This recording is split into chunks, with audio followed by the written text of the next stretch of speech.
नमस्कार मित्रांनो, आज आपण या व्हिडिओमध्ये हाऊसकीपिंगच्या अंडर कोणते एरिया येतात हे आपण बघणार आहोत।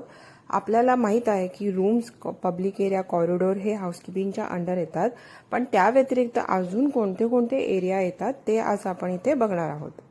आपल्या हॉटेलच्या सगळ्या एरियांना दोन गटांमध्ये विभागलं जातं। पहिला आहे फ्रंट ऑफ द हाऊस आणि दुसरा आहे बॅक ऑफ द हाऊस। स्क्रीनवर तुम्ही बघू शकता, फ्रंट ऑफ द हाऊस एक गट आहे आणि बाजूला बॅक ऑफ द हाऊस एक गट आहे। फ्रंट ऑफ द हाऊस हा एरिया जास्त आहे, बॅक ऑफ द हाऊस हा एरिया फार छोटे आहेत। तर फ्रंट ऑफ द हाऊसमध्ये येतं गेस्ट रूम, कॉरिडोर। तर आपल्या ज्या हॉटेलच्या इमारती असतात त्या बहुमजली असतात, मल्टी स्टोरी असतात। प्रत्येक रूमच्या बाहेर आपला एक कॉरिडोर असतो। कॉरिडोरच्या लेफ्ट राईट रूम असतो किंवा एका साईडलाच रूम असतो। कॉरिडोर कधी एल शेप असतात, कधी एस शेप असतात, कधी न्यूमेरिक 8 असतो। तर ते रूमचे हॉटेलचे जसे डिझाईन असतात तसे तसे कॉरिडोर्स असतात। तर कॉरिडोरचं क्लिनिंग हे हाऊसकीपिंगचा एरिया आहे, top to bottom.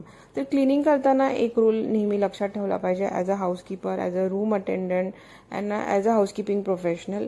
Top to bottom, right to left. Top to bottom म्हणजे सीलिंग पासून ते खाली फ्लोरिंग पर्यंत, आणि राईटला जे काही वॉल आहे ते कसं क्लीन करायचं आणि ते लेफ्टला जे काही वॉल आहे ते।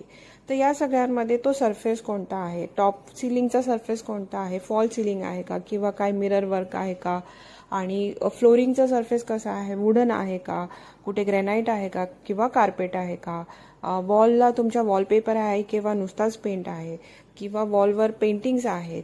तर सगळ्या गोष्टींचं मायन्यूटली आपण सेग्रिगेट करायच्या आणि त्याचं क्लिनिंग कसं करायचं हे आपण ठरवायचं असतं। आपण आपलं एक रोटेशन बनवायचं असतं, क्लिनिंग शेड्यूल बनवायचं असतं। प्रत्येक गोष्टीला क्लिनिंग ही डेली नाही लागत, काहींना डेली लागते, काही दिवसातनं 2 वेळा लागते, काहींना वीकली लागते, काहींना फोर्टनाईटली म्हणजे 15 दिवसातनं एकदा लागते, काहींना मंथली लागते।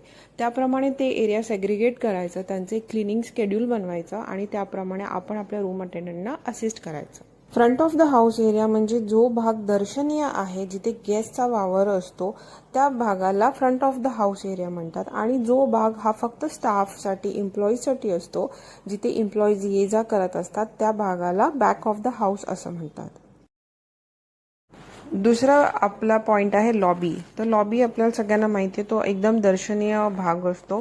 First impression is the last impression असं नेहमी म्हटलं जातं। जेव्हा गेस्ट हॉटेलमध्ये एंटर करतो, चेक इन प्रोसिजर होण्याच्या आधी तो लॉबीत एंटर करतो। लॉबीच्या आधी तो मेन पोर्शमध्ये असतो, गाड्या ये जा करत असतात, तेव्हा मायन्यूटली अनकॉन्शियसली ते सगळं कॅप्चर होत असतं गेस्टच्या डोक्यामध्ये की हे क्लीन आहे का, हे सेफ आहे का,